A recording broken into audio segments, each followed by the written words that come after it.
My family turned me into their personal ATM to support my 7-year-old lazy brother.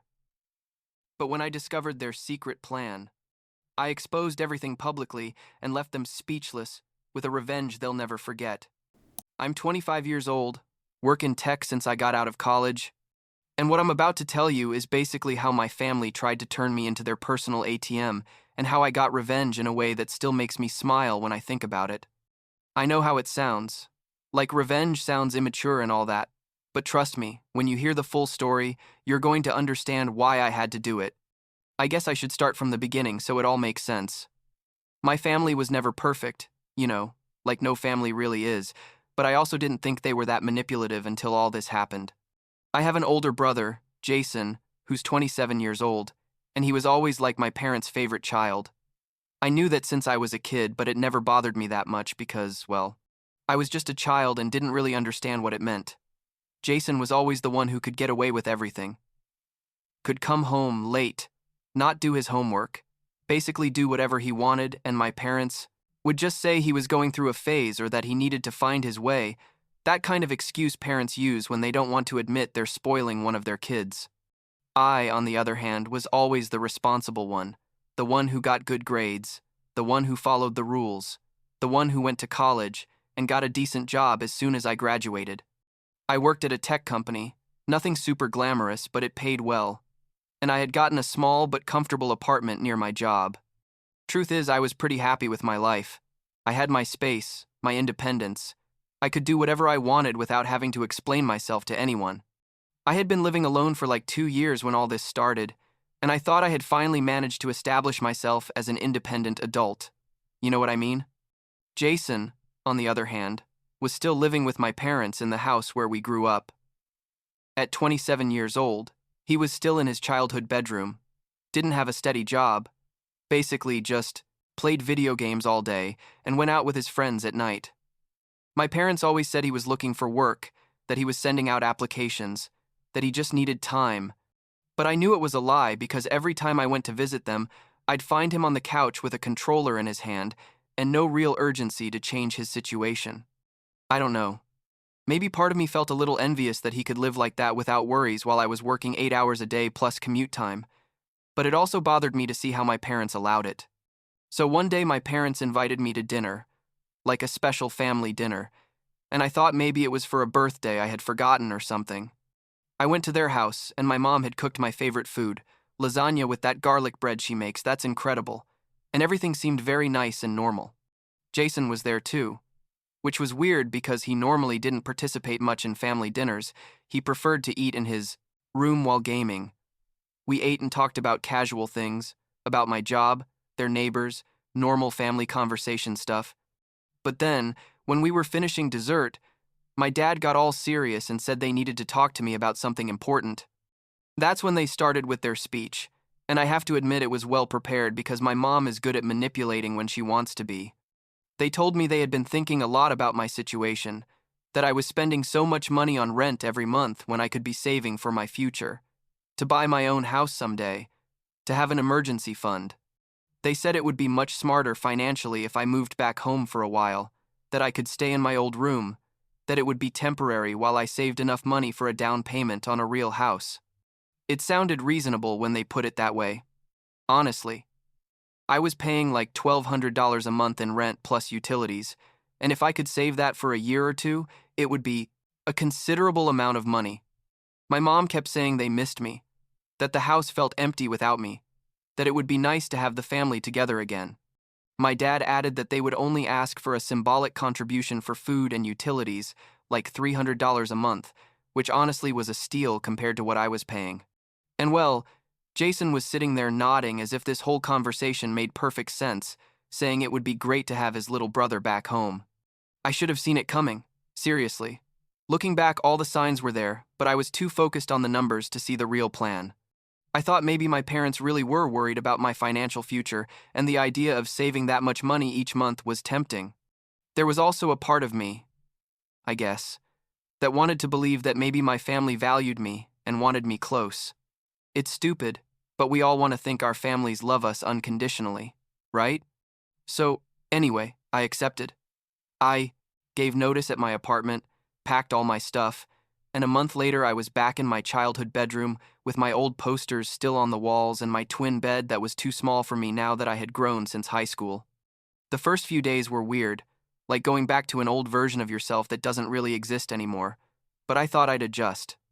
I'd give my mom the $300 each month like we had agreed, and sure enough, I was saving a significant amount of money in my bank account. But like a month in, things started getting weird. My mom asked me if I could contribute a little more for groceries because, according to her, the prices of everything had gone up a lot and $300 wasn't cutting it anymore. She asked for another $200. I thought, well, it's still less than my old rent, so it's fine, and I gave it to her. Then the next month, she told me the electricity and water bills had been really high, that maybe I could help with that too. Another $100. I kept accepting because, in my head, I was still saving money compared to living alone. But what really started to bother me was that Jason still wasn't getting a job. He was still on the couch playing video games all day, but suddenly, he had new stuff. First, it was a PlayStation 5, which at that time cost like $500 and they were super hard to get. Then it was a new gaming monitor, then expensive headphones, then designer clothes. Every week he seemed to have something new, and I was thinking, where is he getting the money if he doesn't work? One day I asked my mom directly.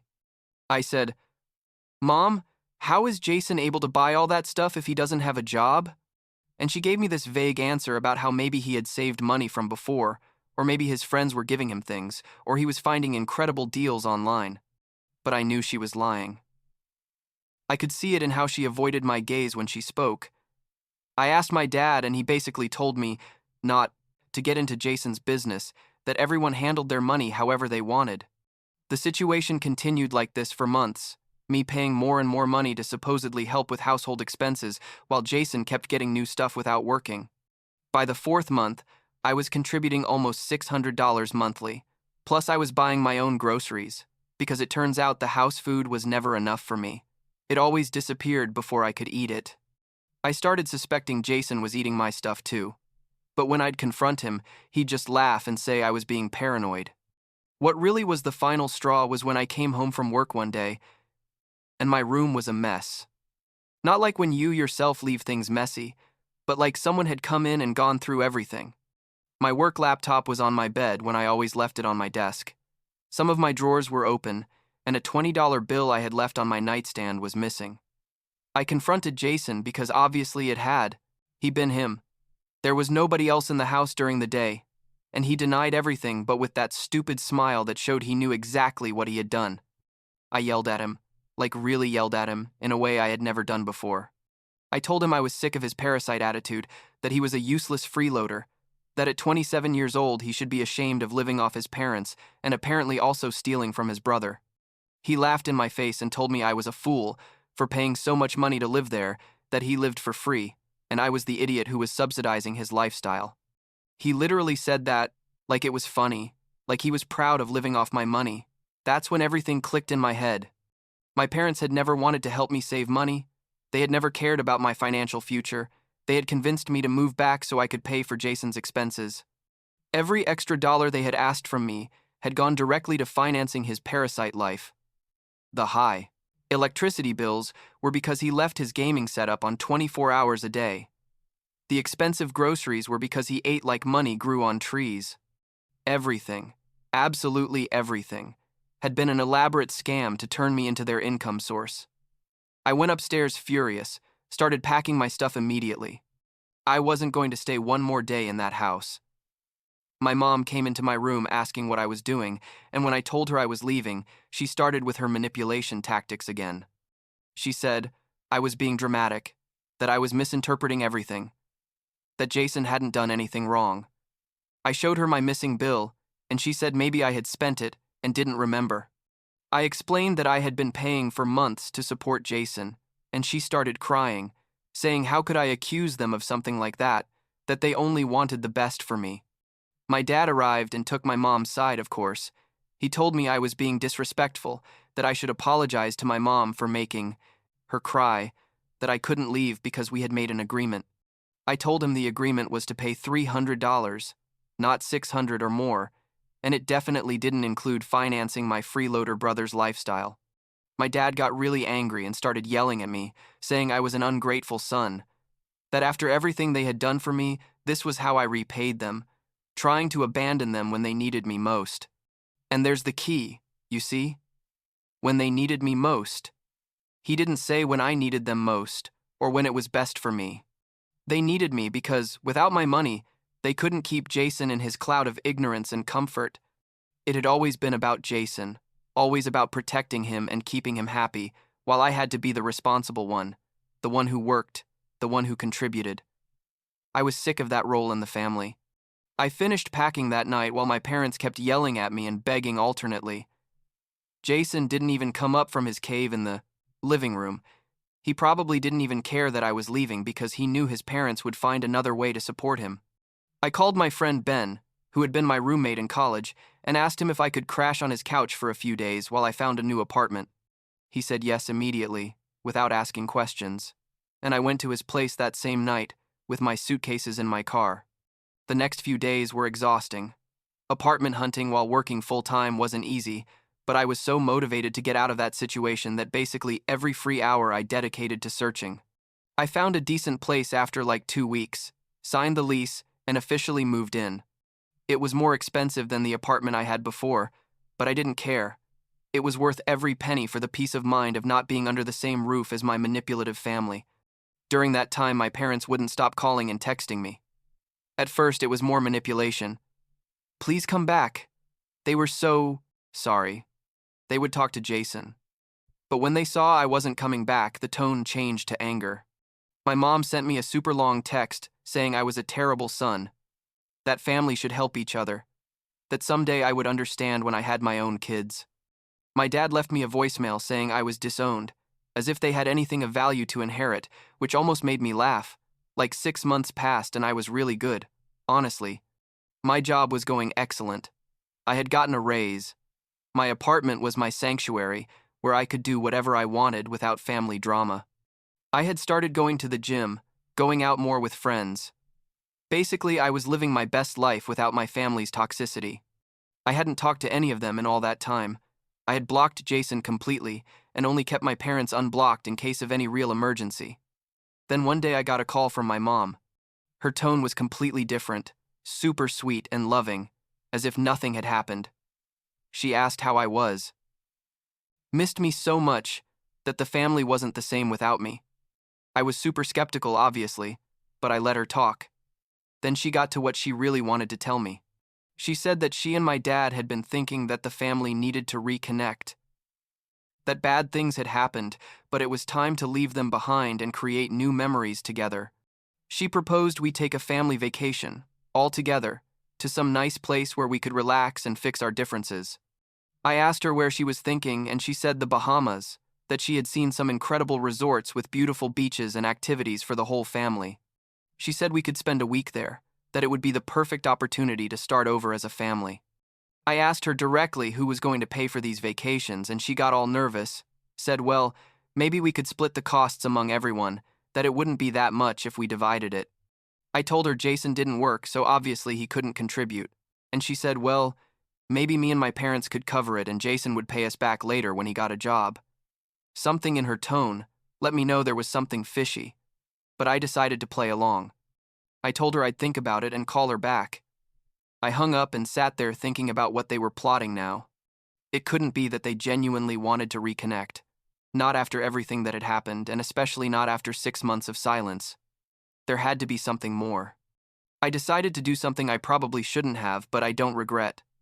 The next time my mom called, I told her I was interested in the vacation, but I needed to know more details to plan with my work. She got really excited and sent me links to resorts, possible dates, all the information. She told me that she and my dad could come to my apartment to discuss the plans in more detail, that we could look at everything together and decide which resort to book. Here's where the part comes that might sound crazy, but I swear it happened. When they arrived at my apartment, I had left my phone in my bedroom, supposedly to go to the bathroom, but actually I had left it recording. Yes, I recorded their conversation without them knowing, which in my state is legal because only one party needs to know it's being recorded, and technically I knew even though I wasn't physically there. I came back like 5 minutes later, and we continued talking about the vacation normally. That night, I checked the recording from when I wasn't in the living room with them, and there it all was. My mom telling my dad and Jason, who had also come but had stayed quiet during the whole conversation, that their plan was working perfectly. She said I was going to book the resort with my credit card because I had better credit and could get better points or some excuse like that, and then they would give me their share of the money. But then they laughed, and my dad said obviously they weren't going to give me anything, that once we were in the Bahamas, what was I going to do? Not go? My mom said exactly. That basically, I'd be forced to pay for everything because I wasn't going to ruin the family vacation in the middle of the trip. Jason said something that really made me angry. He said, literally, I bet the fool even pays extra for an expensive resort because he'll want to impress us. They all laughed together like it was the funniest joke in the world, like scamming me and stealing from me was family entertainment. My mom added that after the vacation, they could convince me again to help them financially, that clearly I had the money and it was my obligation as a son to help my family. That's when I knew exactly what to do. I wasn't going to confront them yet. I was going to let their own plan destroy them. I told them yes, that I'd make the reservations for everyone to choose the best resort they had seen. My mom was super excited, sent me the link to the most expensive resort she had found, like $400 a night per room, 5 nights, 2 rooms, because obviously Jason wasn't going to share with me. I did the math quickly, counting flights and everything, and we were talking about something like $6,000 or $7,000 total. I told them, perfect, that I'd make the reservations that week. I spent the next few days planning everything meticulously. I booked a luxury resort in the Bahamas, all-inclusive, with all the activities and amenities they wanted. But I only booked 1 room, only 1 plane ticket, only 1 person registered at the resort, everything in my name, everything for me alone. And this is what I consider the cherry on top, I created fake tickets for them. It wasn't hard to find a template online and fill it with information from a real flight to the Bahamas, but I changed the departure time. Their real flight left at 1:00 a.m., but on the fake tickets I put that it left at 2 p.m. I also created a fake hotel confirmation with their names, everything looking super official and legit. I sent them the documents by email a week before the trip, telling them everything was booked and paid for, they just needed to get to the airport on time. My mom responded super excited, saying she couldn't wait, that it was going to be so nice to spend quality time as a family. I still have that message and it makes me laugh every time I read it. The day of the trip arrived. My flight was at 8 a.m., so I left my apartment at 6 to arrive with time. I checked in without problems, went through security, and sat in the gate waiting area with a huge smile on my face, thinking about what was about to happen. My phone started ringing around 10:30 a.m. It was my mom, so obviously I didn't answer. I got like 10 missed calls from her and my dad while I waited for my flight. I boarded the plane calmly, turned off my phone during the flight like you're supposed to, and enjoyed the 5.5 hours of peace knowing what was happening at the airport, axing with them. When I landed in the Bahamas and turned on my phone, I had literally 47 messages and 32 missed calls. I didn't read them all immediately. First, I went to the resort, checked into my incredible room with ocean view, put on my bathing suit, and hit the beach with a cocktail in my hand before even checking the messages. The messages were a beautiful progression from confusion to panic to fury. The first ones were like, Connor, where are you? We already got to the airport. Then, Connor, your ticket says 10 a.m. but ours says 2 p.m. There's an error. After that, Connor, we went to check in and they told us we don't have a reservation. What's going on? The last ones were basically insults and threats, saying I was a horrible son, that they couldn't believe I had done this to them, that I was going to have to pay them back all the money they spent getting to the airport. But my absolute favorite was a voicemail from my mom. I could hear she was crying, saying she didn't understand how her own son could be so cruel, that they just wanted to spend time with him, that this was unforgivable. The irony was palpable, considering they had literally planned to scam me out of thousands of dollars. I waited until the second day of my trip to respond to them. I was lying in a hammock on the beach. I had had an incredible massage that morning. I had eaten lobster for lunch. Basically, I was living my best life. I sent them a simple message. I arrived fine in the Bahamas. The resort is incredible. Thanks for inspiring me to take this vacation for myself alone. I hope you enjoyed your trip to the airport. My mom called immediately, but I didn't answer. My dad sent a text saying I was a terrible person and had ruined the opportunity to fix things as a family. Jason sent me a message, insulting me in ways I'm not going to repeat here. I blocked Jason again and stopped responding to my parents for the rest of the trip. I spent 5 incredible days in the Bahamas, completely alone, doing exactly what I wanted when I wanted. I went snorkeling, took surfing lessons, ate at expensive restaurants, slept in late. Basically, it was the trip of my dreams. And the best part of all was knowing that my parents and Jason had to go back home empty-handed after planning to scam me. I came back home after the vacation, feeling renewed and completely satisfied with my revenge. I thought that would be the end of it, that they would understand the message and leave me alone. But of course, it wasn't like that. Like 3 days after coming back, someone knocked on my door insistently. When I looked through the peephole, I saw my parents and Jason standing there. I considered not opening, but I knew they wouldn't leave, so I decided to face them. I opened the door, and before I could say anything, my mom started yelling at me. She said I was a monster. How could I have done that to them? That they had spent money getting to the airport and had lost a whole day of work. Well, my parents, because obviously Jason doesn't work. My dad was red with anger, saying I owed them the money for taxis and that I was going to have to compensate them for lost time and humiliation. I told them to come in because I didn't want the whole building to hear this. Once inside, my mom continued with her speech about what a bad son I was, and I simply took out my phone and hit play on the recording. Their voices came out clear from the speaker, laughing about their plan to make me pay for everything, talking about how they were going to manipulate me, Jason calling me a fool. I watched them turn pale as they listened to the recording. When it ended, there was an uncomfortable silence for like 10 seconds, until my dad tried to say it was illegal to record them without their knowledge.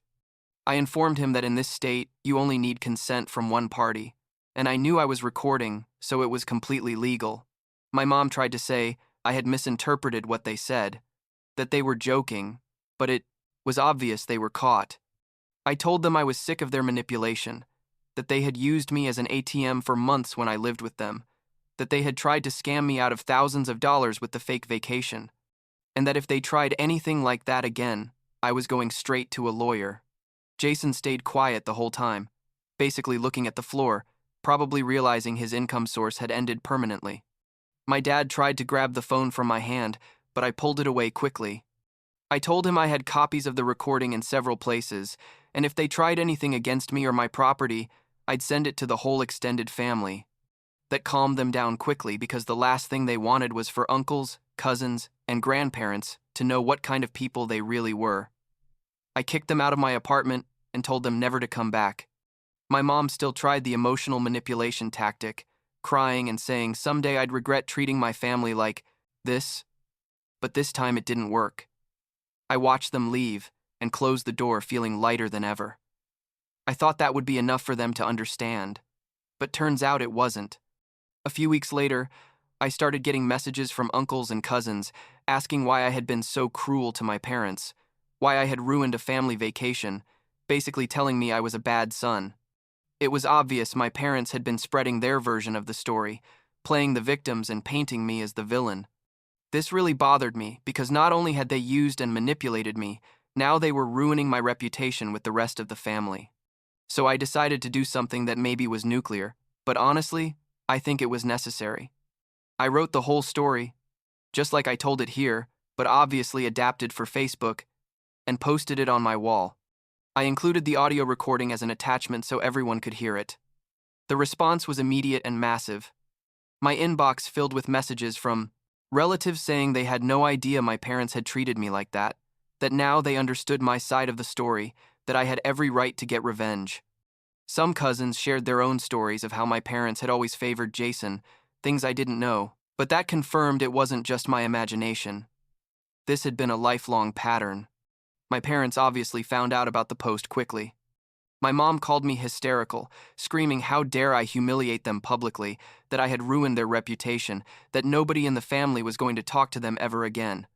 I told her maybe they should have thought about that before trying to scam and manipulate me, and I hung up.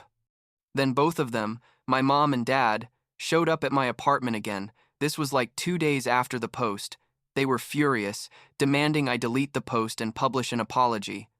They said people at their work had found out because someone in the family shared it, and now everyone saw them differently. My dad said his boss had made a comment about the post and it was affecting his professional image. I told them I wasn't going to delete anything, that the post stayed exactly as it was because everything it said was true, and I had the audio proof to back it up. My mom started crying again, saying I had destroyed the family. But I reminded her they had destroyed the family relationship when they decided to use me as their personal income source. They tried to keep arguing, but I had my phone ready to call the police if they didn't leave. They finally left, not without first saying I was going to regret it, that without them I had no family, that I was going to end up alone in life. Honestly, their threats were empty at that point because I had already proven to myself I was better off without them. I waited a few days and then made a final post on Facebook. I said that due to recent events and the continued behavior of certain members of my family, I had decided to cut all contact with my parents and brother indefinitely. I thanked the relatives who had supported me and made it clear I didn't want anyone to try to mediate or fix the situation because my decision was final. I blocked my parents on all platforms, blocked their phone, blocked Jason on everything where I still hadn't blocked him. Basically, I erased them from my life completely. Some relatives tried to convince me to give them another chance, saying family is important and I should forgive, but I didn't budge. Not after everything that had happened. It's been like 8 months since all that, and honestly, my life has never been better. Without the constant drama of my family, I feel more at peace. I can focus on my work and myself without having to worry about someone trying to manipulate or use me. I've been dating someone for 3 months now, and it's amazing to be able to have a relationship without my family's toxicity interfering. There are still moments when I think about everything that happened and wonder if maybe I went too far with the revenge. But then I remember the recording of them laughing while planning to scam me. I remember the months I spent paying to support my parasite brother. I remember how they tried to ruin my reputation with lies, and I know I did the right thing. It wasn't revenge without reason. It was deserved justice. My friend Ben, who helped me when I left my parents' house the first time, told me recently he was proud of me for setting such firm boundaries. He said, many people stay trapped in toxic family relationships because they feel they have to keep the peace, but that I had chosen my own mental health and happiness over maintaining a facade of united family. That really hit me because that's exactly what I did. Some of my cousins still keep me updated on how my parents are doing, though I never ask directly. Apparently, they've had to adjust their lifestyle significantly now that they don't have my money to support Jason. He finally got a part-time job at a store, not because he wanted to, but because he had no choice anymore. My mom had to go back to working full-time instead of just part-time like she was doing. And apparently the relationship between my parents has gotten pretty tense, probably fighting about money now that they can't just take it from me. Part of me, a very small part, feels some pity for them. But then I remember this is completely the consequence of their own actions. They chose to manipulate me. They chose to favor Jason and enable his parasite behavior. They chose to try to scam me with the vacation. I only chose not to be their victim anymore. Sometimes I wonder if they'll ever try to contact me again. Maybe in years when things calm down. But honestly, I don't know if I could ever trust them again. Trust once broken is incredibly hard to repair, especially when it was broken in such a deliberate and calculated way. It wasn't a mistake or misunderstanding. It was conscious manipulation that lasted months. What I learned from all this is that family isn't just blood. It's mutual respect and real love. My parents and Jason could share my DNA, but they didn't treat me with respect or genuine love. They saw me as a resource to exploit. My real family now are the people who have supported me without asking for anything in return. Like Ben, like some of my cousins who believed me. Like my work friends who heard my story and offered emotional help. I guess if anyone is reading this and is in a similar situation, what I want to tell them is that it's okay to set boundaries. It's okay to walk away from toxic relationships, even if they're family, And it's okay to prioritize your own mental health and financial well-being over keeping family peace. You don't have to let yourself be used just because they share your last name. And as for the revenge, well, I'm not going to lie and say it didn't feel incredible. Those 5 days in the Bahamas, knowing they were at home, frustrated while I was on a beach, drinking piña coladas, were probably the most satisfying days of my life so far. Was it immature? Maybe. Was it justified? Absolutely. Would I do it again? Without hesitating for a second?